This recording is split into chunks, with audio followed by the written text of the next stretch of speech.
The bread of God.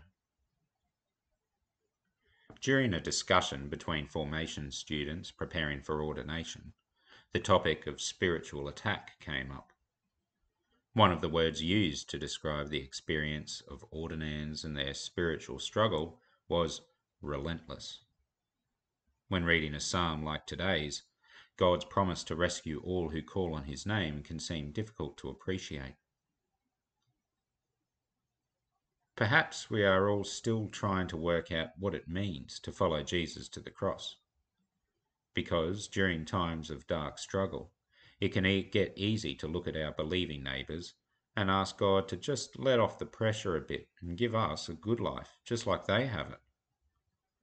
But to be truly incarnational, that is, to really appreciate and also live the way Jesus did, means to disown our attachment to this life for the sake of the eternal life offered by God.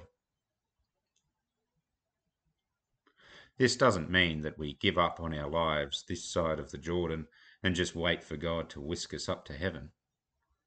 Rather, it means to really dig into what is important, what is permanent, and learn what is simply a temporary gift from God to be used for his glory according to his will. This life is one such gift. From the moment of our conception in the womb to the moment God takes away our breath is a span of time that God has given to us as a gift. It is not the same as who we are as a person. This life is not synonymous with our soul. It is to be used for God's glory, to love and be loved, to do works of charity, to pray and worship, and to influence the growth of our eternal soul. It sounds nice from the comfort of a soft chair, but if we are to take this attitude into the real world, that this life is a temporary gift and is to be used for God's purposes, we are going to need something to keep us going.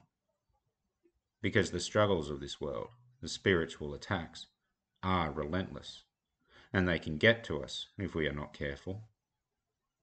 This is what Jesus is speaking about when he talks of the bread that comes from God.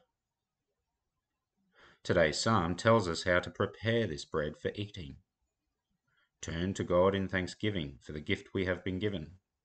Settle in the fact that it is God's blazing glory that triumphs over everything, and the power of God's love that holds our eternal souls safe.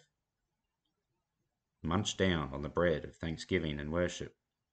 It will give us the energy we need to use this gift we have been given, all for the love of God.